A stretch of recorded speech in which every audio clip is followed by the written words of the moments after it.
What do we know at this point? Well, the missile probably would have flown for about an hour, and that is consistent with the North Korean Icbm. We don't have it officially out yet, but the flight time indicates that it's an Icbm launched on a lofted trajectory, which is kind of like straight up and a little bit down.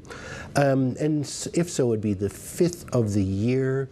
And the launch comes as Kim Jong-un, North Korean leader Kim Jong-un, is heading into a major policy-setting meeting at the end of the year.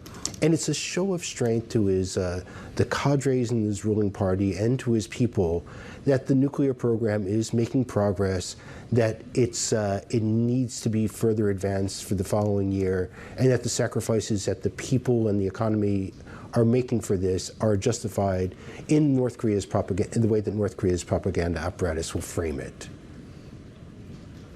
Well, we also have this launch coinciding with talks between the US and Korea. How is this launch going to sharpen the focus of that? Well, the talks were over the weekend in Washington of the Nuclear Consultative Group. The launches, there was a short-range ballistic missile launch Sunday night, are more in response to those talks. These talks are used to deter North Korea from using nuclear weapons.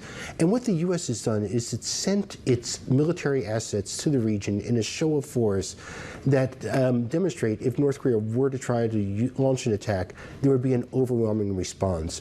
The most recent part of this, the show of deterrence, is a U.S. nuclear power submarine that arrived in the South Korean port of Busan over the weekend.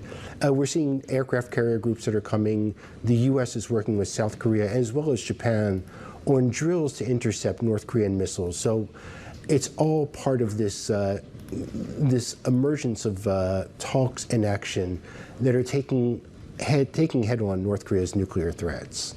John, we know that usually external geopolitical tensions do help leaders to shore up their domestic support. This would have come at a very good time for Japanese Prime Minister Fumio Kishida, whose support rating continues to fall despite a reshuffle of his cabinet.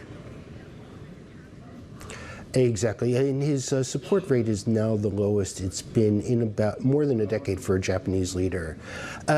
What this has done, his ruling party is facing some financing scandals. 4 ministers, about a 5th of the cabinet, stepped down last week.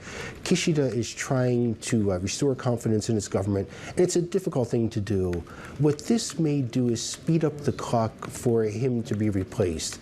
The ruling Liberal Democratic Party has an election in September for its leadership, and Kishida may go before that.